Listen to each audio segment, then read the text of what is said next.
അൽഹംദുലില്ലാഹ് വളരെ വിശദമായി തന്നെ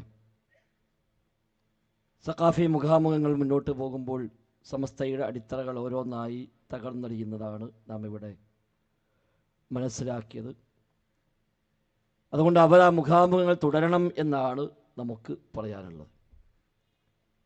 മാത്രവുമല്ല, പഴയ കാലത്തെ പോലെയല്ല ഇന്ന് ചില മുസ്ലിയാക്കന്മാർ തന്നെ രംഗത്തിറങ്ങി ഇത്തരം മുഖാമുഖങ്ങളിൽ കയറുകയും ചോദ്യശരങ്ങളുമായി ചെല്ലുകയുമൊക്കെ ചെയ്യുന്നുണ്ട് എന്നതും മുന്നോട്ട് പോകുമ്പോൾ കൂടുതൽ സത്യം വ്യക്തമാവാൻ നിമിത്തമാകും എന്നതിൻ്റെ നല്ല ലക്ഷണങ്ങളാണ്. ഈ കുട്ടിലങ്ങാടി ഇതേ പറമ്പിൽ വെച്ച് നടത്തിയ മുഖാമുഖത്തിൽ പോലും ചില മുസ്ലിയാക്കന്മാർ എക്സ് AP സുന്നികൾ എന്ന് വേണമെങ്കിൽ പറയാം, അവർ വന്ന് ചോദ്യങ്ങളുമായി നേരിട്ടപ്പോൾ അവസാനം ഇനി അയാൾക്ക് ചോദ്യം ചോദിക്കാൻ അവസരം കൊടുക്കൂല എന്ന് പറഞ്ഞ് നിർത്തുകയാണ് ചെയ്തത്. കാരണം ഉത്തരമില്ല. ഈ ഒരു എല്ലാ ചർച്ചകളും ശ്രദ്ധിക്കുമെങ്കിൽ മനസ്സിലാകുന്നത് സമസ്ത യഥാർത്ഥത്തിൽ പഠിപ്പിച്ച ശരിയായ ആശയം എന്താണോ ആ ആശയം അതേ രൂപത്തിൽ ധൈര്യസമേതം ഇപ്പോഴും പ്രഖ്യാപിക്കുന്നത് ഇവർ ആക്ഷേപിച്ചും പരിഹസിച്ചും തള്ളിക്കളയുന്ന ഒരു നൗഷാദ് മുസ്ലിയാണ്. അയാളാണ് ഇപ്പോൾ സത്യം പറഞ്ഞാൽ സമസ്തൻ ആശയം പറയുന്നത്. ഇവരൊക്കെ ഇത് മാറി പലതും പറയാൻ ധൈര്യമില്ല, ചിലതൊക്കെ പറഞ്ഞും ഒപ്പിച്ചും ഒഴുങ്ങിയൊക്കെയായിട്ട് രക്ഷപ്പെട്ടു പോകാനാണ് ഇവരിപ്പോൾ യഥാർത്ഥത്തിൽ ശ്രമിച്ചു കൊണ്ടിരിക്കുന്നത്. അതിൻ്റെ ഒരു നേർചിത്രമാണ് ഇവിടെ വിശദീകരിക്കപ്പെട്ടത്. ഒരു ഏതാനും മിനിറ്റുകൾ മാത്രം ചില കാര്യങ്ങൾ മാത്രം കൂട്ടിച്ചേർത്ത് നമുക്ക് ഇൻഷാ അല്ലാഹ് അവസാനിപ്പിക്കാം. ഇവിടെ മുഖാമുഖത്തിലും മറ്റു പല മുഖാമുഖങ്ങളുമൊക്കെ കാര്യമായി ചർച്ചയ്ക്ക് വന്ന 2-3 വിഷയങ്ങൾ കൂടിയുണ്ട്. അതുമായി ബന്ധപ്പെട്ട അഹ്ലുസുന്നയുടെ നയ നിലപാടുകൾ ചുരുങ്ങിയ വാക്കുകളിൽ പറഞ്ഞ് അവസാനിപ്പിക്കാൻ ഉദ്ദേശിക്കുന്നത്. പ്രധാനമായും ചർച്ചയ്ക്ക് വന്ന ഒരു വിഷയമാണ് വെള്ളിയാഴ്ച ജുമുഅ ഖുത്ബയുടെ ഭാഷ. അത് എല്ലാ മുഖാമുഖത്തിലും ചോദ്യങ്ങളായി അവർ തന്നെ കൊണ്ടുവരുന്നു. അങ്ങനെ അവർ തന്നെ വിശദീകരിക്കുന്നു. അതിലൊക്കെ ചില ന്യായങ്ങൾ, ചില കുരുട്ട് ന്യായങ്ങൾ മാത്രം പറഞ്ഞ് രക്ഷപ്പെടാനാണ് അവർ ശ്രമിക്കുന്നത്. അല്ലെ കിതാബ് ഓതി അത് വായിച്ച് ഈ തെളിവുകൾ പറഞ്ഞ് ആയത്തും ഹദീസും പറഞ്ഞ് ആ വാദങ്ങൾ സ്ഥാപിക്കാനല്ല അവർ ശ്രമിക്കുന്നത്. ഉദാഹരണമായി ജുമുഅ ഖുത്ബയുമായി ബന്ധപ്പെട്ട് വന്നൊരു ചോദ്യം, ആ ചോദ്യത്തെ അലവി സഖാഫി നേരിടുന്ന ഒരു ചെറിയ ക്ലിപ്പ് നിങ്ങൾ ആദ്യം ശ്രദ്ധിക്കുക. അള്ളാഹുവിന്റെ റസൂല് മലയാളത്തിൽ എവിടെയെങ്കിലും ഖുത്ബ നിർവഹിച്ചിട്ടുണ്ടോ? റസൂലിന്റെ മാതൃകയുണ്ടോ? ഇത് നിങ്ങൾ പറയും. ഏതെങ്കിലും ഒരു പള്ളിയിൽ റസൂലുള്ളാഹി തങ്ങളുടെ മാതൃകയുണ്ടോ? അള്ളാഹുവിന്റെ റസൂലിന്റെ കാലത്ത് മലയാളത്തിൽ വേണ്ട അറബേതര ഭാഷയിൽ ഖുത്ബ നിർവഹിച്ചിട്ടുണ്ടോ? അള്ളാഹുവിന്റെ റസൂലിന്റെ സ്വഹാബികൾ നിർവഹിച്ചിട്ടുണ്ടോ? താബികൾ നിർവഹിച്ചിട്ടുണ്ടോ? തബഉ താബികൾ നിർവഹിച്ചിട്ടുണ്ടോ? കണ്ടോ? അപ്പൊ അതാണ് മറുപടി. എന്താണ്? ജുമുഅ ഖുത്ബയുടെ ഭാഷയുമായി ബന്ധപ്പെട്ട വന്ന ചോദ്യത്തിന് അദ്ദേഹം കണ്ടെത്തിയ മറുപടി എന്താ? അള്ളാഹുവിന്റെ റസൂൽ അറബിയല്ലാത്ത ഭാഷ നടത്തിയിട്ടുണ്ടോ? സ്വഹാബികൾ നടത്തിയിട്ടുണ്ടോ? അതേപോലെ താബിഈങ്ങൾ നടത്തിയിട്ടുണ്ടോ? ഇല്ല എന്ന് ഉറപ്പാണ്. എന്താ കാരണം? അവരൊക്കെ വഅദ് പറഞ്ഞതും അറബിയിലാണ്, അവർ വഅദ് പറഞ്ഞതും അറബിയിലാണ്, വർത്തമാനം പറഞ്ഞതും അറബിയിലാണ്, കച്ചവടം ചെയ്തതും അറബിയിലാണ്.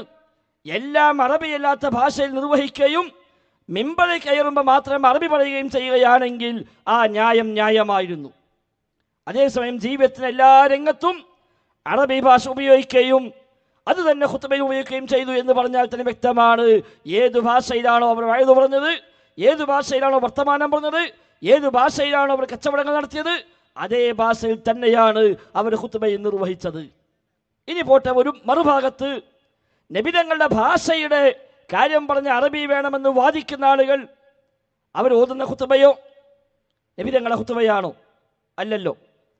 ഇവിടെ സമസ്ത പള്ളികളിൽ 2 തരം ഖുത്ബയാണ്. ഒന്ന്, ഇവിടുത്തെ ഔദ്യോഗികമായ സമസ്തയുടെ പള്ളികളിൽ നബാത്തി ഖുത്ബയാണ് പാരായണം ചെയ്യുക. ഏതാണ്ട് 1000 കൊല്ലങ്ങൾക്ക് മുമ്പ് ഈജിപ്തിലെ ഇബ്നു നുബാത്തത്തുൽ മിസ്രി എന്ന് പറയുന്ന ഒരാൾ നടത്തിയ ഖുത്ബകളുടെ സമാഹാരമുള്ള ഏട്, ആ ഏട് നോക്കി വായിക്കലാണ് ഔദ്യോഗിക സമസ്തക്കാർ ചെയ്യുന്നത്. അല്ല നബിയുടെ ഏടല്ല, സ്വഹാബിമാർ ഓതിയ ഏടല്ല, താബിഈങ്ങൾ ചൊല്ലിയ ഏടല്ല. ഇതേ ചോദ്യം അങ്ങോട്ടും ചോദിക്കാനോ? ആ ഏട് നബി ഓതിയിട്ടുണ്ടോ? ആ ഏട് സ്വഹാബികൾ ഓതിയിട്ടുണ്ടോ? ആ ഏട് താബിഈൻ ഓതിയിട്ടുണ്ടോ? അപ്പോൾ ഭാഷ മാത്രം നബിൻ്റെത്, ഖുത്ബയോ ഈജിപ്തുകാരൻ്റെത്. ഈ അലവി സഖാഫി അടക്കമുള്ള ആളുകൾ AP സുന്നിയുടെ പള്ളിയിൽ നടത്തുന്ന ഖുത്ബയോ അത് നബാത്തി ഖുത്ബയല്ല, അത് നെല്ലിക്കുത്തി ഖുത്ബയാണ്. നബാത്തി ഖുത്ബയെ നെല്ലിക്കുത്തി ഇസ്മായിൽ മുസ്ലിയാർ ചില എഡിറ്റിങ്ങൾ ചെയ്തു. കാരണം നബാത്തി ഖുത്ബയിൽ നബിദിനാഘോഷമില്ല, നബാത്തി ഖുത്ബയിൽ ഇസ്തിഗാസയും തെറ്റായ തവസ്സുലുമില്ല, നബാത്തി ഖുത്ബയിൽ ഇവർ കൊണ്ടെടുക്കുന്ന പല ബിദ്അത്തുകളുമില്ല. അതുകൊണ്ട് നബാത്തി ഖുത്ബ എടുത്ത് പല ആളുകളും ചോദിക്കുന്നു, ഇതിലിത് കാണുന്നില്ലല്ലോ. അപ്പൊ അത് ഉണ്ടാക്കാൻ വേണ്ടി നെല്ലിക്കുത്ത് ഇസ്മായിൽ മുസ്ലിയാർ നബാത്തി ഖുത്ബ എഡിറ്റ് ചെയ്തു, മുഖ്തസറാക്കി. മുഖ്തസർ ഖുത്ബത്തിൻ നബാത്തിയ എന്ന പേരിൽ പുറത്തിറക്കി. നബാത്തി ഖുത്ബയുടെ ഷോർട്ടാണെങ്കിലും പേജ് അധികമാണ്. സംഗതി ഷോർട്ടാണ്, പക്ഷെ പേജ് അധികം. പേരതാണ്, ഷോർട്ട് ഇതാണ്. എന്നിട്ട് തുടക്കത്തിൽ കൊടുത്തത് ഞാൻ ഷോർട്ടാക്കിയതാണ്, അതിനെ കുറച്ച് ഞാൻ കൂട്ടിച്ചേർത്തിട്ടുണ്ട്. ഷോർട്ടാക്കാൻ വേണ്ടി കുറച്ച് കൂട്ടിച്ചേർത്തത്. അതെങ്ങനെ പരിപാടി നമുക്ക് ഇനി കൊടുത്ത കഴിവുകൊണ്ട് അങ്ങനെ പറ്റുമോ എന്നുള്ളത് അല്ലാഹു അഅലം. ആവട്ടെ. അപ്പൊ ആ നെല്ലിക്കുത്തി ഖുത്ബയാണ് ഇവർ ഓതുന്നത്. അതെന്താ അടിസ്ഥാനമുള്ളത്? നബി ഞങ്ങൾ ഓതിയോ, സഹാബികൾ ഓതിയോ, താബിഈങ്ങൾ ഓതിയോ ചോദിച്ചാൽ എന്താ പറയുക? അപ്പം ഭാഷ മാത്രം നബിയുടേത് എന്ന് പറയുകയും ഖുത്ബ മഞ്ചേരി നെല്ലിക്കുത്ത് നിറക്കുമതി ചെയ്യുന്നു. അതാണ് അവർ ചെയ്തുകൊണ്ടിരിക്കുന്നത്. ഇതുമായി ബന്ധപ്പെട്ട് ഒറ്റ കിതാബ് ശ്രദ്ധപ്പെടുത്താം. കിതാബുൽ ഫിഖ്ഹി അലൽ മദാഹിബിൽ അർബഅ. സ്ക്രീനിൽ കാണാമെന്നാണ് ഞാൻ വിചാരിക്കുന്നത്. കിതാബുൽ ഫിഖ്ഹി അലൽ മദാഹിബിൽ അർബഅ, 4 മദ്ഹബിലുമുള്ള ഫിഖ്ഹി മസ്അലകളെ ക്രോഡീകരിച്ചുകൊണ്ട് അബ്ദുറഹ്മാൻ ജസീർ റഹിമഹുല്ലാ എഴുതിയ ഗ്രന്ഥമാണ്. 4 വാള്യമുള്ള കിതാബാണ്. അതിൽ 1-ാമത്തെ വാള്യം, അതിന് ജുമുഅയുമായി ബന്ധപ്പെട്ട വിഷയങ്ങൾ ചർച്ച ചെയ്യുമ്പോൾ അവിടെ കാണാൻ ഒരു അധ്യായം, ശുറൂത്ത് ഖുത്ബത്തൈ അസ്സലാ, നിസ്കാരത്തിന്റെ 2 ഖുത്ബകൾ, ജുമുഅ നിസ്കാരത്തിന്റെ 2 ഖുത്ബകൾ, അതിലെ ഷർത്തുകൾ. ഹൽ യുഷ്തറതു അൻ തകൂന ബിൽ അറബിയ്യ, ഇത് അറബിയിലാവൽ നിബന്ധനയാണോ? 4 മദ്ഹബ് എന്തു പറയുന്നു എന്നാണ്. ഖുത്ബ അറബിയിലാവൽ നിബന്ധനയാണോ? 4 മദ്ഹബുകൾ എന്തു പറയുന്നു? വഹൽ യുഷ്തറതു ലഹുമാ അന്നിയ്യ, ഖുത്ബക്ക് നിയ്യത്ത് ഷർത്താണോ? 2 ചർച്ചയാണ്. നിയ്യത്ത് വേണോ, അറബിയിൽ വേണോ? 4 മദ്ഹബിലും അഭിപ്രായങ്ങൾ ചർച്ച ചെയ്യുന്നു. അതിൽ കാണാം ശാഫിഇയ്യത്ത് ഖാലു, ഷാഫികൾ പറയുന്നു. നമ്മുടെ നാട്ടിൽ ഷാഫി മദ്ഹബ് എന്നാണല്ലോ ഇവരൊക്കെ പറയാറുള്ളത്. അതല്ലെങ്കിലും ആ ഷാഫികൾ പറയുന്നു, എന്ത് പറയുന്നു? യുഷ്തറതു അൻ തകൂന അർകാന ഖുത്ബത്തൈനി, ഖുത്ബയുടെ റുക്നുകൾ, നിർബന്ധ ഘടകങ്ങൾ, അത് അറബിയിലാവൽ നിബന്ധനയാണ്. ബില്ലുഗത്തിൽ അറബിയ്യ, ഖുത്ബയുടെ നിർബന്ധ ഘടകങ്ങൾ അറബിയിലാവൽ നിർബന്ധമാണ്. ഷാഫി മദ്ഹബ് പ്രകാരം 5 റുക്നാണ്. 1 ഹംദ്, 2 സ്വലാത്ത്, 3 തഖവ കൊണ്ട് വസിയത്ത്, 4 മുഅ്മിനീങ്ങൾക്ക് വേണ്ടി ദുആ ചെയ്യുക, 5 ആയത്തോതുക. ഇതാണ് ഷാഫി മദ്ഹബ് പ്രകാരം ഖുത്ബയുടെ റുക്ന്. അപ്പൊ ഈ 5 റുക്നുകൾ അറബിയിലാവൽ ഷർത്താണ്. മാത്രമല്ല ഫലാ യക്ഫി ഗൈറു അറബിയ്യ, അപ്പോൾ അറബി അല്ലാത്തത് മതിയാവുക ഇല്ല. മതാ അംകന തഅല്ലുമഹ, അറബി പഠിക്കാൻ സൗകര്യപ്പെടുന്നുവെങ്കിൽ അറബി അല്ലാത്ത ഭാഷയിൽ ഈ 5 റുക്നുകൾ നിർവഹിച്ചാൽ ശരിയാവുക ഇല്ല. ഫഇൻ ലം യുംകിൻ, അറബി പഠിക്കാൻ സൗകര്യപ്പെട്ടില്ലെങ്കിലോ ഖത്ബ ബിഗൈരിഹ, അറബി അല്ലാത്ത ഭാഷയിൽ ഖുത്ബ നിർവഹിക്കാം. ഇതാണ് ഷാഫി മദ്ഹബ്. എന്ത്? അറബിയിൽ റുക്നുകൾ നിർബന്ധമാണ്. കഴിയുമെങ്കിൽ, പഠിക്കാൻ കഴിഞ്ഞില്ലേ എന്ന അറബില്ലാത്ത ഭാഷയിൽ ഖുത്ബ നിർവഹിക്കാം. എപ്പോൾ? ബാക്കി കേട്ടോളൂ. ഹാദാ, ഈ പറഞ്ഞത് അറബി ഷർത്താണ് എന്ന് പറഞ്ഞത് ഇദാ കാനൽ ഖൗമു അറബ, ഖൗമ അറബികളാണെങ്കിലാണ്. കേൾക്കുന്ന ആളുകൾ അറബിയിലാണോ? അറബിയിലേ നിർവഹിക്കാവൂ എന്നാണ് ഷാഫിഈ മദ്ഹബ്. അമ്മാ ഇൻ കാനു അജമ, എന്നാ അറബികളല്ല എങ്കിൽ, അനറബികളാണ് എങ്കിൽ ഫലാ യഷ്തറതു, അപ്പോൾ ഷർത്തില്ല. ഫഇന്നഹു ലാ യഷ്തറതു, ഷർത്തില്ല. അദാഉ അർകാനിഹിമാ ബിൽ അറബിയ്യതി മുത്ലഖാ, റുക്നുകൾ പോലും അറബി നിർവഹിക്കാൻ ഷർത്തില്ല. റുക്നുകൾ പോലും അറബി നിർവഹിക്കാൻ ഷർത്തില്ല ഖൗമ അറബികളല്ലെങ്കിൽ. മാ അദൽ ആയത്തി, ആയത്തൊഴിച്ച്, ആയത്ത് അറബിയിലെ ഓതാവൂ, ബാക്കി ഒന്നും അറബിയിലാവേണ്ടതില്ല ഖൗമ അറബികളല്ലെങ്കിൽ എന്ന് അശ്ശാഫിഇയ്യത്തു ഖാലു, ഷാഫികൾ പറയുന്നു എന്നാണ്. അപ്പൊ ഷാഫി മദ്ഹബിന്റെ അഭിപ്രായമായി രേഖപ്പെടുത്തി വെച്ച ഇതാണ്. ഇതിനെന്താ തെളിവ്? നബി തങ്ങളുടെ ഖുത്ബയെ പറ്റി പറഞ്ഞ ഹദീസാണ് തെളിവ്. ഇമാം മുസ്ലിം ഉദ്ധരിക്കുന്ന ഹദീസിൽ കാണാം, നബി തങ്ങൾ 2 ഖുത്ബ നിർവഹിക്കാറുണ്ട്. ആ 2 ഖുത്ബ നിന്നുകൊണ്ടാണ് നിർവഹിക്കുക. 2 ഖുത്ബയ്ക്കിടയിൽ നബി തങ്ങൾ ഇരിക്കാറുണ്ട് എന്ന് പറഞ്ഞിട്ട് ശേഷം പറയാ യഖ്റഉൽ ഖുർആന വയുദക്കിറുൻ നാസ്. ആ ഖുത്ബയിൽ നബി തങ്ങൾ ചെയ്യാറുള്ളത് എന്താ? യഖ്റഉൽ ഖുർആൻ, നബി തങ്ങൾ ഖുർആൻ ഓതും. വയുദക്കിറുൻ നാസ്, എന്ന് ജനങ്ങളെ നബി തങ്ങൾ ഉത്ബോധിപ്പിക്കാറാണ് പതിവ്. ഖുർആൻ ഓതി ജനങ്ങളെ ഉത്ബോധിപ്പിക്കാറാണ് പതിവ്. അതാണ് ഷാഫി മദ്ഹബുകാർ തെളിവായി സ്വീകരിച്ചത് എന്ന് ശർഹ് മുസ്ലിമിൽ നവവി ഇമാം റഹിമഹുല്ലാ രേഖപ്പെടുത്തി വെക്കുന്നുമുണ്ട്. അതുകൊണ്ട് ആ കുരുട്ട് ന്യായം പറഞ്ഞിട്ട് തൽക്കാലം രക്ഷപ്പെട്ടു പോകാൻ പറ്റില്ല. നബി തങ്ങളുടെ ഭാഷ മാത്രം പറയുകയും ബാക്കിയെല്ലാം ഈജിപ്തിൽ നിന്നും മഞ്ചേരി നെല്ലിക്കുത്ത് കൊടുക്കുകയാണെങ്കിൽ പിന്നെ ആ ഭാഷയ്ക്ക് എന്താ പ്രസക്തിയുള്ളത്? അതാണ് ഒരു വിഷയം. രണ്ടാമത് ഖുത്ബയുടെ കൂടെ തന്നെ രണ്ടാമത് ചർച്ച ചെയ്യാനുള്ള മറ്റൊരു വിഷയം എന്താ? ഇതിനെ കൂടെ ചർച്ച വന്ന ഇനി വരേണ്ടുന്ന ഈ സമയമാകുമ്പോൾ പ്രത്യേകിച്ചും ചർച്ച ചെയ്യേണ്ടുന്ന മറ്റൊരു വിഷയമാണല്ലോ തറാവീഹ്. തറാവീഹ് നബി തങ്ങളുടെ നിസ്കാരം എന്താണ്, എത്രയാണ് വ്യക്തമാണ്. ഹദീസ് വ്യക്തമായി പഠിപ്പിക്കപ്പെട്ടിട്ടുണ്ട്. അതിലും ഷാഫി മദ്ഹബിലെ ഒരു കിതാബ് മാത്രമാണ് പരിചയപ്പെടുത്താനുള്ളത്. ഷാഫി മദ്ഹബുകാരനായ ജലാലുദ്ദീൻ സുയൂത്തി റഹിമഹുല്ലാ അദ്ദേഹത്തിൻ്റെ ഫത്വ സമാഹാരം അൽ ഹാവീദിൽ ഫത്താവ, അദ്ദേഹത്തിൻ്റെ ഫത്വ സമാഹാരം സ്ക്രീനിൽ കാണാം നിങ്ങൾക്ക്. ഇതിന് ഒരു അധ്യായം തന്നെ കാണാം, അൽ മസ്വാബീഹു ഫീ സ്വലാത്തി തറാവീഹ്, തറാവീഹ് നിസ്കാരത്തിലെ വിളക്കുകൾ. തറാവീഹ് നിസ്കാരത്തിലെ വിളക്കുകൾ എന്നൊരു അധ്യായമുണ്ട്. അതിൽ ആരംഭിക്കുന്നെന്താ? അൽഹംദുലില്ലാ വസലാമുൻ അലാ ഇബാദിഹി അല്ലദീന ഇസ്തഫാ വബഅദു, ഹംദും സലാത്തും ചൊല്ലിയിട്ട് പറയാ ഫഖദ് സുഇൽതു മർറാത്തിൻ, എനിക്ക് പല തവണയായി ചോദ്യം വന്നുകൊണ്ടിരിക്കുന്നു. ഹൽ സ്വല്ലൻ നബിയു സ്വല്ലല്ലാഹു അലൈഹി വസല്ലം അത്തറാവീഹ വഹിയ അൽ ഇശ്റു റക്അ അൽ മഅഹൂദ അൽ ആൻ, ഇന്ന് പതിവുള്ള 20 റക്അത്ത് നമസ്കാരം അല്ലാഹുവിന്റെ റസൂൽ സ്വല്ലല്ലാഹു അലൈഹി വസല്ലം തങ്ങൾ തറാവീഹ് നിസ്കരിച്ചിട്ടുണ്ടോ എന്ന് എന്നോട് പലപ്പോഴായി ചോദ്യം വരുന്നു. വഅന ഉജീബു ബിലാ, എനിക്കുള്ള മറുപടി എന്താ? ലാ എന്നാണ്, ഇല്ല എന്നാ മറുപടി. എന്നാ വലാ യഖ്നഉ മിന്നീ ബിദാലിക, ഇല്ല എന്ന് പറഞ്ഞാൽ മാത്രം ചോദ്യകർത്താവിന് തൃപ്തിയാവുകയില്ല. അതുകൊണ്ട് ഫഅറത്തു തഹ്രീറ ഖൗലി ഫീഹാ, ഒന്ന് വിശദമായി പറയാൻ തന്നെ ഞാൻ ഉദ്ദേശിക്കുന്നു എന്ന് പറഞ്ഞ് നബി തങ്ങളുടെ നിസ്കാരത്തിൻ്റെ എല്ലാ വിശദാംശങ്ങളും അതുമായി ബന്ധപ്പെട്ട എല്ലാ ചർച്ചകളും എല്ലാം അദ്ദേഹം കൊണ്ടുവരുന്നു. അവസാനം അദ്ദേഹം പറയാ, ഈ ചർച്ചയൊക്കെ പറഞ്ഞിട്ട് ഫൽഹാസിലു, ഈ പറഞ്ഞതിൻ്റെ ആകത്തുക അന്നൽ ഇശ്രീന, തീർച്ചയായും 20 എന്നത് ലം തസ്ബുത് മിൻ ഫഇലിഹി സ്വല്ലല്ലാഹു അലൈഹി വസല്ലം, അല്ലാഹുവിന്റെ റസൂലിന്റെ പ്രവൃത്തിയിൽ സ്ഥിരപ്പെട്ടു വന്നിട്ടില്ല. നബി തങ്ങളുടെ ചെയ്തിയിൽ 20 എന്ന് സ്ഥിരപ്പെട്ടു വന്നിട്ടില്ല. വമാ നഖലഹു അൻ സ്വഹീഹ് ഇബ്നു ഹിബ്ബാൻ ഗായത്തു ഫീമാ ദഹബനാ ഇലൈഹി മിൻ തമസ്സുകിനാ ബിമാ ഫിൽ ബുഖാരി അൻ ആയിഷ, ഇമാം ബുഖാരി ഉദ്ധരിച്ച ആയിഷ ബി പറഞ്ഞ ഹദീസ്, ഇബ്നു ഹിബ്ബാൻ ഉദ്ധരിച്ച ഹദീസ്, ഇതാണ് നമുക്കിതിൽ മുറുകെ പിടിക്കാനുള്ളത്. അതെന്താ? അന്നഹു കാന ലാ യസീദു ഫീ റമളാന വലാ ഫീ ഗൈരിഹി അലാ 11, നബി തങ്ങൾ 11 അധികം നിസ്കരിക്കാറില്ല എന്നതാണ് നമുക്ക് പിടിക്കാനുള്ള ഹദീസ്. അത് നബി തങ്ങളുടെ നിസ്കാരത്തിൻ്റെ തറാവീഹിൻ്റെ എണ്ണം പറഞ്ഞ മറ്റു ഹദീസിനോട് യോജിക്കുന്നതുമാകുന്നു എന്ന് പറഞ്ഞുകൊണ്ട് അദ്ദേഹം സ്ഥാപിക്കുന്നത് നബി തങ്ങളുടെ ചെയ്തി 11 എന്നാണ്. നബി തങ്ങൾ നിസ്കരിച്ചത് 11 എന്ന് അദ്ദേഹം ഹദീസുകൾ വെച്ച് കിതാബുകൾ വെച്ച് അദ്ദേഹം സ്ഥാപിക്കുകയാണ്. അതുകൊണ്ട് തറാവീഹിൻ്റെ വിഷയത്തിലാവട്ടെ ഖുത്ബയുടെ വിഷയത്തിലാകട്ടെ നബി തങ്ങളുടെ മാതൃക എന്തോ അതിനപ്പുറത്തേക്ക് മുജാഹിദുകൾ പോയിട്ടില്ല. ഇതുവരെ വിശദീകരിക്കപ്പെട്ടതുപോലെയുള്ള അടിസ്ഥാന വിഷയങ്ങളിലും ഇത്തരം വിഷയങ്ങളിലും യഥാർത്ഥ പ്രമാണങ്ങളുടെ പിൻബലം സലഫികൾക്ക് തന്നെയാണ് എന്നർത്ഥം. ഇനി മൂന്നാമതൊരു വിഷയമുള്ളത് മരിച്ച ആളുകൾക്ക് വേണ്ടി ചെയ്യുന്ന നമ്മുടെ നാട്ടിലെ ചില ദുരാചാരങ്ങളാണ്. നമ്മുടെ നാട്ടിൽ നടക്കുന്ന മരണപ്പെട്ടവർക്ക് വേണ്ടി നടത്തുന്ന ചില ദുരാചാരങ്ങൾ, അനാചാരങ്ങൾ, അതുമായി ബന്ധപ്പെട്ട ചോദ്യങ്ങൾ വന്നു. അവർക്ക് വേണ്ടി ചെയ്യുന്ന പലതരം കാര്യങ്ങളുണ്ടല്ലോ, 3, 7, 14, 40 പറഞ്ഞ് വ്യത്യസ്തമായ ആചാരങ്ങൾ. അത് വന്നപ്പോൾ യഥാർത്ഥത്തിൽ അവിടെ സഖാഫി ചെയ്തത് ഉള്ളതിനെ ഇല്ലാത്തതുമായി കൂട്ടിക്കുഴയ്ക്കുകയാണ്.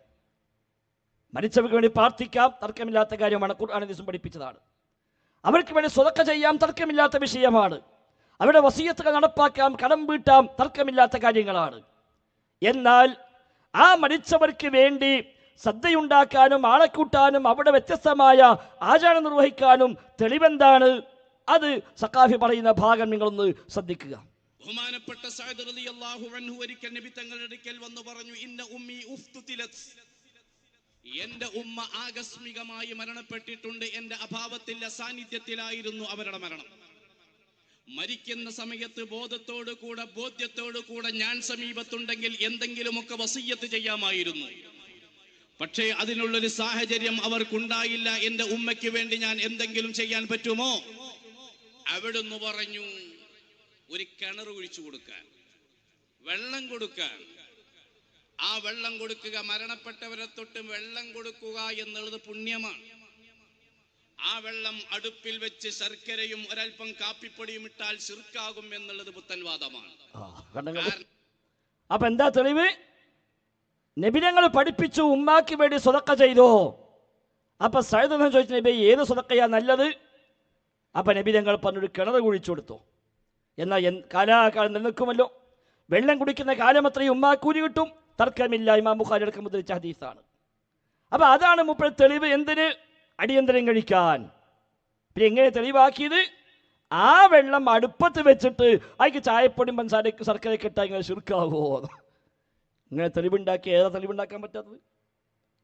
പണ്ട് KC അബ്ദുൽ പറയലുണ്ട്, ഉസ്താദിനോട് പോയി ചോദിച്ചു, ഉസ്താദെ തെങ്ങുമ കയറാൻ പറ്റുമോന്ന്. എന്താ തെങ്ങുമ്പ കയറിന് കുഴപ്പം? എന്നായിക്കോട്ടെ. പിന്നെ വർത്താനല്ല. കുറച്ച് കഴിഞ്ഞപ്പോൾ ചോദിച്ചാൽ ഉസ്താദ് തെങ്ങുമ കയറി തേങ്ങ ഇടാൻ പറ്റുമോ ചോദിച്ചു. പിന്നെ എന്താ തെങ്ങുമ്പ കയറി തേങ്ങ ഇടല്? എന്താ ചോദിക്കാൻ? ഇട്ട തേങ്ങ അരക്കാൻ പറ്റുമോ ചോദിച്ചു. ഇട്ട തേങ്ങ അരക്കാൻ പറ്റും. പക്ഷെ തെങ്ങ് ആരാണ്ടാ പറഞ്ഞിട്ടില്ല.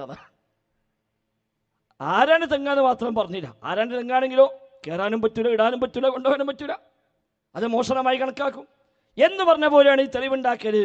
അപ്പം മരിച്ചുപോയക്ക് ഈ വക കാര്യങ്ങൾ ചെയ്യാൻ നിൽക്കുന്ന തെളിവൊന്നും പറയാനില്ല. അപ്പം കണ്ടെത്തിയ വഴിയാണെന്ത്? നബിതങ്ങൾ സ്വതക്ക ചെയ്യാൻ പറഞ്ഞല്ലോ, പിന്നെ അയിമ ഏച്ചൂട്ടിയിട്ട് മൂപ്പരവക വ്യാഖ്യാനം.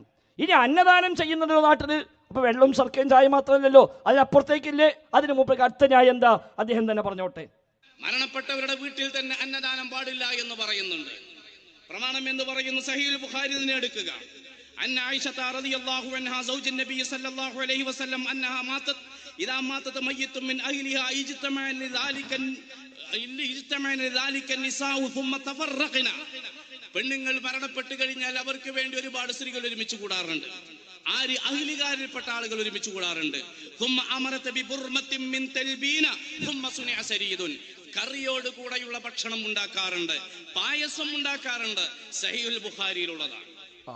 അപ്പൊ കണ്ടോ എന്താ പറഞ്ഞത്? സഹീഹ് ബുഖാരിയുടെ ഹദീസാണ്, ശരിയാണ്. പക്ഷേ അദ്ദേഹം ആദ്യം വായിച്ചു, പിന്നെ കഷ്ണം ഒഴിവാക്കി, പിന്നെ വായിച്ചു, പിന്നെ ബാക്കി ഒഴിവാക്കി. അങ്ങനെയാണ് തെളിവാക്കിയത്. എന്താ മുമ്പ് പറഞ്ഞത്? ഒരു സ്ത്രീ മരിച്ചാൽ സ്ത്രീകളും കുടുംബക്കാരൊക്കെ ഒരുമിച്ച് കൂടും. അപ്പം അവർക്ക് ആയിഷ ബീവി നല്ല പായസം ഉണ്ടാക്കി കൊടുക്കും, അതേപോലെ കറിയോട് കൂടി ഭക്ഷണം ഉണ്ടാക്കി കൊടുക്കും എന്നുണ്ട്. സഹീഹ് ബുഖാരിയിലുണ്ട്. എന്താ സഹീഹ് ബുഖാരി ഉള്ളത്? സഹീഹ് ബുഖാരിയിൽ 5101 നമ്പർ ഹദീസാണത്. ആ ഹദീസിൽ എന്താ പഠിപ്പിക്കപ്പെട്ടത്? ആയിഷ ബീവിയുടെ ഒരു രീതി പറയാണ്. അന്നഹാ കാനത് ഇദാ മാതൽ മയ്യിത്തു മിൻ അഹ്ലിഹാ. ആയിഷ ബീവിയുടെ കുടുംബക്കാരായ വല്ല സ്ത്രീകളും വല്ല മയ്യിത്തും മരിച്ചാൽ, ആയിഷ ബീവിയുടെ കുടുംബത്തിൽ ഒരു മരണമുണ്ടായാൽ, ഫജ്തമഅ ലിദാലിക നിസാഉ, സ്ത്രീകളെല്ലാം ഒരുമിച്ച് കൂടിയാൽ, ثم തഫറഖന, അത് വായിച്ചില്ല. ثم തഫറഖന, അങ്ങനെ വന്ന സ്ത്രീകളൊക്കെ പിരിഞ്ഞു പോയാൽ, ഒരാൾ മരിച്ച സ്വാഭാവികമായിട്ടും പുരുഷന്മാരും സ്ത്രീകളൊക്കെ വരും. ആ വന്നോരൊക്കെ പിരിഞ്ഞു പോയി, അവരൊക്കെ പോയി. അങ്ങനെ ഇല്ല അഹ്ലഹാ വഖാസ്വതഹാ, വന്നോരൊക്കെ പോയി, പിന്നെ അഹ്ലുകാർ മാത്രം ബാക്കിയായി. ആ വീട്ടുകാർ, ആ മയ്യിത്തിന്റെ ഖാസ്വത്ത്, മയ്യിത്തിന് പ്രത്യേകമായി ബന്ധമുള്ള ആളുകൾ, അവർ മാത്രം ബാക്കിയാകുമ്പോൾ അമറത് ബിബുർമത്തിൻ മിൻ തൽബീനത്തിൻ ഫതുബിഖത് ثم സുനിഅ സരീദുൻ, ഒരു തൽബീന ഉണ്ടാക്കാൻ ആയിഷ ബീവി പറയും. തൽബീന എന്ന് പറഞ്ഞാൽ ഗോതമ്പിൻ്റെ മാവും വെള്ളവും ചേർത്തുണ്ടാക്കുന്ന പ്രത്യേകമായൊരു ഭക്ഷണമാണ്. അയ്യാ തൽബീന എന്ന് പറയാം. അത് അടുപ്പത്ത് വെച്ച് വേവിക്കും. എന്നിട്ട് അതിലേക്ക് ചില സരീദ്, പാലുപയോഗിച്ച് അല്ലെങ്കിൽ തേൻ ഉപയോഗിച്ചൊക്കെയാണ് സരീദ് ഉണ്ടാക്കുക, അതും ചേർക്കും. എന്നിട്ട് ആയിഷ ബീവി പറയും, അത് വായിച്ചില്ല. എന്താ? ആയിഷ ബീവി പറയും, കുല്ല മിൻഹാ, നിങ്ങൾ ഇത് ഭക്ഷിച്ചു കൊള്ളുക, ഇത് ഭക്ഷിക്കുക. എന്തിനാ? ഫഇന്നീ സമയത്തു റസൂലുള്ളാഹി സ്വല്ലല്ലാഹു അലൈഹി വസല്ലം യഖൂലു التلبية مجمة لفؤاد المريض تذهب ببعض الحزن. മനസ്സിന് സമാധാനം കിട്ടാനും വിഷമം അകറ്റാനും പറ്റിയതാണ് തെൽബീന എന്ന് നബി തങ്ങൾ പറഞ്ഞ് ഞാൻ കേട്ടിട്ടുണ്ട്. അപ്പോൾ ഓർക്ക് സമാധാനിപ്പിക്കാൻ, മരിച്ചുപോയ മയ്യത്തിൻ്റെ ബാക്കിയുള്ളവർ, അയാളുടെ മക്കളോ ഭാര്യയോ അയാളെ വേണ്ടപ്പെട്ടവരൊക്കെ ഭക്ഷണം കഴിക്കാതിരിക്കുമ്പോൾ നിങ്ങൾ സമാധാനം കിട്ടാൻ, നിങ്ങൾ വിഷമം കുറയാൻ പറ്റിയതാണ് എന്ന് പറഞ്ഞു ചികിത്സ, ഒരു മരുന്ന്, അല്ലെ ആ നിലക്കുള്ള ഒരു സംഗതി അതാണ് ഉണ്ടാക്കി കൊടുത്തത്. അതാണ് ഇപ്പം എന്തിന് തെളിവ്? കറിയോടുകൂടി പായസം വെച്ചും ഭക്ഷണം ഉണ്ടാക്കി കൊടുക്കാൻ തെളിവാണ് പറഞ്ഞത്. ഈ ഹദീസ് വ്യാഖ്യാനിക്കുമ്പോൾ വ്യാഖ്യാതാക്കൾക്ക് രേഖപ്പെടുത്തുന്നു. അതുമാത്രമല്ല, ആയിഷ ബീവി രോഗിയായി കിടക്കുമ്പോൾ ഇതേ പണി ചെയ്യുന്നുണ്ടെന്നാണ്. ഇമാം മുസ്ലിം ഉദ്ധരിക്കുന്ന ഹദീസിൽ കാണാം, ആയിഷ റളിയല്ലാഹു അൻഹ അവര് ഒരു രോഗിയെ അടുക്കൽ എത്തുമ്പോൾ അല്ലെങ്കിൽ കുടുംബത്തെ രോഗിയാകുമ്പോൾ അവർക്കും ആയിഷ ബീവി നിർദ്ദേശിക്കാറുള്ള ഭക്ഷണം അതുതന്നെയായിരുന്നു എന്നാണ്. ഏത്? ഈ തൽബീന. ഇത് കഴിക്കാൻ പറയും. ഇത് കഴിച്ചോളിതാൽ ഒരു ആശ്വാസം കിട്ടും, ഒരു സമാധാനം കിട്ടും എന്ന് പറയാറുണ്ട്. ഈ ഹദീസ് വ്യാഖ്യാനിക്കുമ്പോൾ പണ്ഡിതന്മാർ കൊടുക്കുന്ന ഒന്നാമത്തെ വാചകം എന്താ അറിയോ? ഈ തൽബീനയുമായി ബന്ധപ്പെട്ട വിഷയം പറയുമ്പോൾ ആദ്യമേ പറയുന്നത് ഇത് മിൻ തിബ്ബിൻ നബി സ്വല്ലല്ലാഹു അലൈഹി വസല്ലം, അല്ലാഹുവിന്റെ റസൂൽ പഠിപ്പിച്ച ചികിത്സയുടെ ഭാഗമാണ്. നബിതങ്ങളുടെ തിബ്ബ്, നബിതങ്ങളുടെ ചികിത്സ, നബിതങ്ങൾ പഠിപ്പിച്ച വൈദ്യം, അതുമായി ബന്ധപ്പെട്ടതാണിത് എന്ന് പറഞ്ഞുകൊണ്ടാണ് ഇത് പറയുന്നത് തന്നെ. അതാണ് വ്യാഖ്യാതാക്കളൊക്കെ തൽബീനയുടെ സവിശേഷതയായി ഇമാം നവവി റഹിമഹുല്ലാഹ് പറഞ്ഞത് കാണാം, ഇബ്നു ഹജർ അസ്ഖലാനി പറഞ്ഞത് കാണാം, ഇബ്നു ഖയ്യിം റഹിമഹുല്ലാഹ് പറഞ്ഞത് കാണാം. അവരൊക്കെ പറഞ്ഞത് തൽബീനയുടെ മഹത്വമാണ്. ആ തൽബീന സമാധാനം കിട്ടാൻ, ടെൻഷൻ കുറയാൻ, ആശ്വാസം ലഭിക്കാൻ എല്ലാം പര്യാപ്തമാണ് എന്നാണ് പഠിപ്പിക്കപ്പെടുന്നത്. തൽബീന പേര് വന്ന് തന്നെ ലബനുമായി അത് നിറത്തിൽ സാമ്യതയുള്ളത് കൊണ്ടാണ് ആ പേര് തന്നെ വന്നത് എന്നാണ് അവർ പഠിപ്പിക്കുന്നത്. ഇത് ആധുനികമായ സയൻസിലും അതിനൊരുപാട് നേട്ടങ്ങൾ പഠിപ്പിക്കപ്പെട്ടിട്ടുണ്ട് എന്നാണ്. അപ്പോൾ അതെടുത്തിട്ടാണ് എന്താക്കിയത്? മരിച്ചുപോയ ആളുകളെ വീട്ടിലെല്ലാം കൂടി സംഗമിക്കുമ്പോൾ അവിടെ വലിയ പായസം വെക്കാം, അവിടെ വലിയ ശ്രദ്ധയുണ്ടാക്കാം. അതിനാണ് ഈ പറഞ്ഞ തെളിവ്. ഇങ്ങനെയാണ് സഹോദരങ്ങളെ ഓരോന്നിനും അവർ തെളിവുണ്ടാക്കി കൊണ്ടുവരുന്നത്. അല്ല, ഇതൊന്നും അല്ലാഹു റസൂലിൻ്റെ ഒരു നടപടിയല്ല, സ്വഹാബത്ത് പഠിപ്പിച്ചതല്ല. അതിൽ നിന്ന് കട്ടും മുറിച്ചും എടുത്തുമൊക്കെ തെളിവുണ്ടാക്കിയിട്ടാണ് ഈ വക സംഗതികളെ സ്ഥാപിക്കാൻ അവർ ശ്രമിച്ചു കൊണ്ടിരിക്കുന്നത്. ഏതായിരുന്നാലും ഇപ്പോൾ മുഖാമുഖങ്ങളിൽ ഓരോന്നും ഇങ്ങനെ ഓരോന്ന് പൊളിഞ്ഞുകൊണ്ടേയിരിക്കുകയാണ്. ഏറ്റവും അവസാനം ഇപ്പം മുഖാമുഖത്തിലെ മുഖ്യമായ ചർച്ച എന്താ അറിയോ? 2 പോയിന്റ് അപ്പം ചർച്ച. ഒന്ന്, അല്ലാഹുവിന്റെ റസൂലിന് നെയിലുണ്ടോ നെയിലില്ലേ എന്നാണ് കാര്യമായ ചർച്ചപ്പത. മുമ്പ് എത്ര സ്ഥലത്ത് പ്രസംഗിച്ചു, നബി ഞങ്ങൾക്ക് നെയിലില്ല എന്ന് ഒരുപാട് സ്ഥലത്ത് ദഈഫായ മൗളൂഹായ റിപ്പോർട്ടുകൾ വെച്ച്, വ്യാജനിർമ്മിതമായ റിപ്പോർട്ട് വെച്ചുകൊണ്ട് അവർ സ്ഥാപിച്ചിരുന്നു. ഇപ്പം പേരോട് മുസ്ലിയാരും അതേപോലെ നൗഷാദ് മുസ്ലിയാരും തമ്മിലുള്ള കാര്യമായ ചർച്ച, നബി ഞങ്ങൾക്ക് നെയിലുണ്ടോ നെയിലില്ലേ. ഇമാം മുഹമ്മദ് ഹദീസിൽ കാണാൻ നബിയുടെ ഭാര്യ പറഞ്ഞത്, ഞാനൊരു പുരുഷന്റെ നേൽ കണ്ടു, നോക്കുമ്പോൾ നബിതങ്ങളാണ് എന്ന് പറഞ്ഞ ഹദീസ് എടുത്തുകൊണ്ട് പേരോട് മുസ്ലിയാർ വാഴ പറഞ്ഞു. അപ്പം മറ്റാൾ ഇയാൾ സുനിതമായത്തിന് പുറത്തു പോയി നബിക്ക് നേലുണ്ടെന്ന് പറഞ്ഞു. ഇപ്പം കാര്യമായ ആ നേല് ഏത് നേലാണ്? അപ്പം കഴിഞ്ഞ മുഖാമുഖത്തിലേക്ക് ഇവർ പറഞ്ഞത് നേലിന് 25 അർത്ഥമുണ്ട്, പേരോടുസ്ത ഉദ്ദേശ അർത്ഥം വേറെയാണ്, അത് ഈ അർത്ഥമല്ല. നേല് എന്ന് പറഞ്ഞാൽ മനസ്സിലാത്ത വല്ല മനുഷ്യന്മാരുണ്ടോ? അതിനിപ്പോൾ 25 അർത്ഥം കണ്ടെത്തിക്കൊണ്ടുവരാം. അതിന് ശബ്ദധാരാപരിയും അതിനുള്ള നിഘണ്ടൊക്കെ പാടെ കൊണ്ടുവന്നിട്ട് നെയ്തിന് പല അർത്ഥമുണ്ട്, അവിടെ പേരോടുസ്തത് പറഞ്ഞ അർത്ഥം നെയ്ത് വേറെ, നിങ്ങൾ പറഞ്ഞ നെയ്ത് വേറെ എന്ന് പറഞ്ഞിട്ട് അവസാനം ഇപ്പം തീരുമാനം എന്താ? നെയ്ത് ഇല്ല എന്ന് പറഞ്ഞാൽ എല്ലാ സ്ഥലത്തും നെയ്തില്ല എന്നല്ല, നെയ്ത് ഉണ്ട് എന്ന് പറഞ്ഞാൽ എല്ലാ സ്ഥലത്തും നെയ്ത് ഉണ്ട് എന്നുമല്ല എന്നാണ്. അതാണ് ഇപ്പോൾ അവസാനം ജമ്പ് ചെയ്തിട്ട് എത്തിപ്പെട്ടത്. അപ്പോൾ ഓരോന്നും പൊടിയാണ്. നബിയെ കിരാവ് കണ്ടാൽ എന്താ വിധി? അതാ മറ്റൊന്ന്. നബിതങ്ങൾ സ്വപ്നം കണ്ടാൽ നബിതങ്ങൾ തന്നെയാണോ കണ്ടത്? നബിതങ്ങൾ പഠിപ്പിച്ച ഹദീസ് കാണാം, മൻ റആനി ഫിൽ മനാമി ഫഖദ് റആനി. എന്നെ ആരെങ്കിലും സ്വപ്നം കണ്ടാൽ അവൻ എന്നെ തന്നെയാണ് കണ്ടത്. കാരണം എൻ്റെ രൂപത്തിൽ പിശാചു വരിക ഇല്ല. ഫൈന ശൈത്താൻ ലാ യതമസ്സലു ഫീ സൂറത്തി. എൻ്റെ രൂപത്തിൽ പിശാചു വരികയില്ല, അതുകൊണ്ട് എന്നെ ഒരാൾ സ്വപ്നം കണ്ടാൽ അവൻ എന്നെ തന്നെയാണ് കണ്ടത് എന്ന് നബിതങ്ങൾ പറഞ്ഞ ഹദീസുണ്ട്. ആ ഹദീസ് സ്വഹീഹ് ഹദീസാണ്.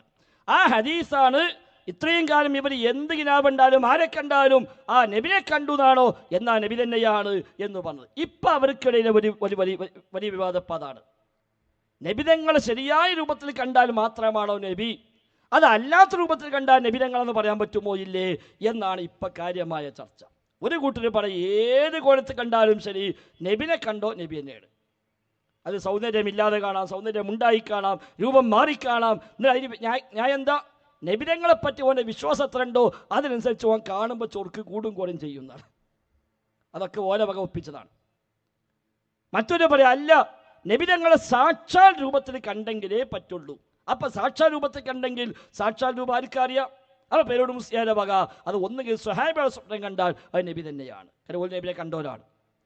അല്ലെങ്കിൽ നബിതങ്ങളുടെ എല്ലാ വിശേഷങ്ങളും കൃത്യമായി കിതാബിൽ നിന്നൊക്കെ വായിച്ചു പഠിച്ച് നബിതങ്ങളുടെ എല്ലാ രൂപഭാവങ്ങളും കറക്റ്റ് അറിയുന്ന ഒരാൾ സ്വപ്നം കണ്ടാൽ അത് ശരിയാണ്. അല്ലാത്തൊരാൾ കണ്ടാൽ ഉറപ്പിക്കാൻ പറ്റൂല. സംഗതി ഇമാമിങ്ങൾ പണ്ടേ പഠിപ്പിച്ചിട്ടുണ്ട്. കിതാബുൽ ഇഅ്തിസാം ഇമാം ഷാത്തിബി റഹിമഹുല്ല 700 കൊല്ലങ്ങൾക്ക് മുമ്പ് അദ്ദേഹം രേഖപ്പെടുത്തി വെച്ചു ഈ ഹദീസുമായി ബന്ധപ്പെട്ട വിശദീകരണം. അഥവാ നബി തങ്ങൾ പറഞ്ഞ ഹദീസ്, മൻ റആനി ഫഖദ് റആനി ഹഖ്ഖ എന്ന ഹദീസ് അദ്ദേഹം കൊടുത്തു. മൻ റആനി, എന്നെ വല്ലവനും കണ്ടാൽ ഫഖദ് റആനി ഹഖ്ഖ, അവൻ ഹഖ്ഖായ നിലയ്ക്ക് എന്നെ തന്നെയാണ് കണ്ടത് എന്ന് പറയുന്ന ഹദീസ്. അവിടെ അദ്ദേഹം പറയാ, ഈ ഹദീസിൽ നിന്ന് നബി തങ്ങളെ കണ്ട എല്ലാവരും നബി തങ്ങളെ കണ്ടു എന്ന് പറയാൻ പറ്റുമോ? കാരണം പല ആളുകൾ പല രൂപത്തിൽ പല സമയത്ത് നബി തങ്ങളെ സ്വപ്നം കാണാമല്ലോ. അപ്പൊ അവിടേക്ക് ആ രൂപത്തിലൊക്കെ കണ്ടാൽ നബി തന്നെയാണെന്ന് പറഞ്ഞാൽ നബി തങ്ങൾക്ക് വ്യത്യസ്ത രൂപം ഉണ്ടാകുന്നു വരൂലേ? അത് വരാൻ പറ്റൂലല്ലോ. അതുകൊണ്ട് അവിടെ ആ ഹദീസിന് അർത്ഥം എന്താ? മൻ റആനി അലാ സൂറത്തി അല്ലത്തി ഖുലിഖ്തു അലൈഹാ ഫഖദ് റആനി, ഞാൻ സൃഷ്ടിക്കപ്പെട്ടത് ഏത് രൂപത്തിലാണോ ആ രൂപത്തിൽ ഒരാൾ എന്നെ കണ്ടാൽ അവൻ എന്നെ തന്നെയാണ് കണ്ടത്. കാരണം എന്താ? ഇതിലായ തമസ്സുൽ ശൈത്വാനു ബി, എൻ്റെ രൂപത്തിൽ നബി പിശാച് വരിക ഇല്ല. വലം യഖുൽ, ഇദ് ലം യഖുൽ, നബി തങ്ങൾ പറഞ്ഞിട്ടില്ല മൻ റആനി അന്നഹു റആനി ഫഖദ് റആനി, എന്നെ കണ്ടു എന്നൊരാൾ കണ്ടാൽ അവൻ എന്നെ തന്നെയാണ് കണ്ടത് എന്ന് നബി തങ്ങൾ പറഞ്ഞിട്ടില്ലല്ലോ. അപ്പോൾ ഒരാൾ വേറെ രൂപത്തിൽ കണ്ടു, ഞാൻ നബിയാന്ന് പറഞ്ഞു, അത് നബിയല്ല. രൂപം കാണാതെ പറഞ്ഞു, പിറകോട്ട് തിരിഞ്ഞിട്ട് ഒരു ബാക്ക് സൈഡ് കാണുന്നു, ഞാൻ നബിയാണെന്ന് പറയുന്നു, അത് നബിയല്ല. അതേപോലെ വ്യക്തമായി കാണാതെ ഒരു ഷെയ്ഡ് മാത്രം കണ്ടു, ഞാൻ നബിയാണെന്ന് പറഞ്ഞു, അത് നബി ആവില്ല. നബിയുടെ തനതായ രൂപത്തിൽ പിശാചു വരികയില്ല എന്നേ ഉള്ളൂ. അല്ലാത്ത രൂപത്തിന് വന്ന് ഞാൻ നബിയാന്ന് പറയാം, അതിന് വിരോധമൊന്നുമില്ല. ആ നിലക്കാണ് അഹ്ലുസുന്നയുടെ പണ്ഡിതന്മാർ ഈ ഹദീസ് വിശദീകരിച്ചത്. അതിനെ തെറ്റായി വ്യാഖ്യാനിച്ചിട്ടാണ് ഇത്രയും കാലം പറഞ്ഞത് നബിനെ കിനാവണ്ടലൊക്കെ നബിനെ കണ്ടത് എന്ന്. അങ്ങനെ അവരൊക്കെ പലരും കണ്ടു എന്ന് പറയും, അതൊക്കെ പറഞ്ഞ് നബിയാന്ന് പറയും. അങ്ങനെ പിന്നെ എന്തിനും തെളിവുണ്ടാക്കിയിട്ട് ഉള്ള സ്വപ്നത്തിന് പിന്നാലെ പോയി ഇസ്ലാമിൽ സ്ഥിരപ്പെട്ട ഹുക്മുകളെ പോലും തള്ളിക്കളയാനാണ് ഇവർ തയ്യാറായത്. യഥാർത്ഥത്തിൽ ഈ ഇവർ കാണുന്നതൊന്നും ഒന്നും അള്ളാഹു റസൂലിനെയോ ദൈവികമായ സംഗതികളോ ഒന്നുമല്ല എന്നാണ് നമുക്കൊക്കെ മനസ്സിലാകുന്നത്. ഇപ്പം നേരത്തെ മൂസലായി വായിച്ച പുസ്തകം ഉണ്ടല്ലോ, തർപ്പണിച്ചുസ്താൻ്റെ ബുക്ക്. ഇതിൽ ഒരു ഭാഗമുണ്ട്, അതുകൊണ്ട് പറഞ്ഞ് നമുക്ക് അവസാനിപ്പിക്കാം. ഇതിൽ അദ്ദേഹം പറയാണ്, അദ്ദേഹത്തിന് ജീവിതത്തിലുണ്ടായ ചില അനുഭവങ്ങൾ പറഞ്ഞിട്ട് അദ്ദേഹം പറയാം, അദ്ദേഹത്തിന് അവസാനം എത്തിപ്പെട്ട ചില ശല്യങ്ങളൊക്കെ അദ്ദേഹം പറയുന്നുണ്ട്. ആ ശല്യങ്ങളൊക്കെ പറഞ്ഞിട്ട് അദ്ദേഹം പറയാണ്, ചില സമയത്ത് ആദ്യകാലത്ത് ഇയാളെ ഇടങ്ങാറാക്കാൻ വേണ്ടി പലപ്പോഴും കാളി വരലുണ്ട്. കാളി ഇയാളെ ശല്യപ്പെടുത്താൻ വേണ്ടി സ്ഥിരമായി വരും. അങ്ങനെ അവസാനം വന്ന് ഞങ്ങൾക്ക് ഇടങ്ങാറായി മാറി. ആ ഇടങ്ങാറായി മാറിയപ്പോൾ അവസാനം കാളിയുമായി ഞാൻ സഖ്യത്തിലായി. അതിനുശേഷം എനിക്ക് ശല്യം ഉണ്ടായിട്ടില്ല. അതാണ് ഇതിൻ്റെ കാസരി. അല്ല, ഇത് കറാമത്തും അല്ല, ഇത് മുഴുജത്തും അല്ല, ഇത് പഠിച്ചോത്തുന്നത് ശൈത്താനിയത്താണ്. കാളിയുമായി സഖ്യത്തിലായി, അതിനുശേഷം എനിക്ക് പിന്നെ കാളിൻ്റെ ശല്യം ഉണ്ടായിട്ടില്ല എന്നാണ് മൂപ്പടി തന്നെ പറഞ്ഞതായിട്ട് ഈ ബുക്കിൽ എഴുതിച്ചത്. അത് നമുക്ക് വിശ്വസിക്കാം. അപ്പം യഥാർത്ഥത്തിൽ ഇവർ അവിടെ കണ്ടു ഇവിടെ കണ്ടു മറ്റത് കണ്ടു ഒക്കെ പറയുമ്പോൾ അതൊക്കെ പഠിച്ചോനെ എന്തോ വലിയൊരു കറാമത്തായിട്ട് അല്ല കൊടുക്കുന്ന എന്തോ സിദ്ധിയായിട്ടൊന്നും മനസ്സിലാക്കേണ്ട. ശൈത്വാനിയായ ചില ഇടപെടലുകൾ ഇവർക്കൊക്കെ ഉണ്ടാകുന്നു എന്ന് ഈ പറഞ്ഞൊക്കെ ശരിയാണെങ്കിൽ തന്നെ വിചാരിക്കേണ്ടതുള്ളൂ. അതുകൊണ്ട് സഹോദരങ്ങളെ, അതിനൊക്കെ പിന്നാലെ പോയി നമ്മുടെ പരലോകം കളയേണ്ടതില്ല എന്ന് മാത്രമാണ് ഈ സമയത്ത് ഓർമ്മപ്പെടുത്താൻ. നമ്മളെ സംബന്ധിച്ച് എനിക്ക് അള്ളാഹ് മതി എന്ന് ഉറപ്പിക്കാം. ഫസ്റ്റ് അതാണ്, അള്ളാഹ് മതി. ഞാൻ അള്ളാഹ് കഴിവ് കൊടുത്തു എന്ന് വിചാരിച്ചാലും ശരി, ആ കൊടുത്ത അള്ളാഹിനെ പിടിച്ചാൽ പോലെ.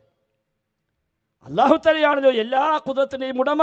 ലാ ഹൗല വലാ ഖുവ്വത ഇല്ലാ ബില്ലാഹ്. അള്ളാഹിനെ കൊണ്ടല്ലാതെ യാതൊരു കഴിവുമില്ല എന്ന കാര്യത്തിൽ തർക്കമില്ലല്ലോ. ആ റബ്ബിനെല്ലാം ഏൽപ്പിക്കുക. വതവക്കൽ അലൽ ഹയ്യിൽ ലദീ ലാ യമൂത്ത്. മരണമില്ലാത്ത എന്നെന്നും ജീവിച്ചിരിപ്പുള്ള ഹയ്യായ റബ്ബിനെ തവക്കുലാക്കാൻ അല്ലാഹ് നമ്മോട് കൽപ്പിച്ചത്. ഹസ്ബി അല്ലാഹ്, എനിക്കല്ല മതി എന്ന് പ്രഖ്യാപിക്കാൻ അല്ലാഹ് കൽപ്പിച്ചത്. ഹസ്ബുനല്ലാ, ഞങ്ങൾക്കല്ല മതി എന്ന് പ്രഖ്യാപിക്കാനാണ് അല്ലാഹു തആല കൽപ്പിച്ചത്. അതിൽ നിന്നാൽ പരലോകത്ത് രക്ഷപ്പെടാം. അതല്ല ഈ വക മനുഷ്യന്മാരുടെ ഈ ദുർന്യായങ്ങളും അവിടെ ഈ വക കോപ്രായങ്ങളുമെല്ലാം കണ്ടുകൊണ്ട് അതിൻ്റെ പിന്നാലെ പോയാൽ വിരൽ കടിക്കേണ്ടി വരും പരലോകത്ത് എന്നത് നമ്മൾ തിരിച്ചറിയുക. ഒരു ശരിയായ അഹ്ലുസുന്നയിലേക്ക്, നബിതങ്ങളുടെ സ്വഹാബത്തിൻ്റെ താബിഈകളുടെ ഇമാമീങ്ങളുടെ മാർഗത്തിലേക്ക് ആത്മാർത്ഥമായി പഠിച്ചു മടങ്ങാൻ നാം തയ്യാറാവണേ എന്ന് മാത്രമാണ് സൂചിപ്പിക്കാനുള്ളത്. വിശുദ്ധ റമദാനാണ് വരുന്നത്.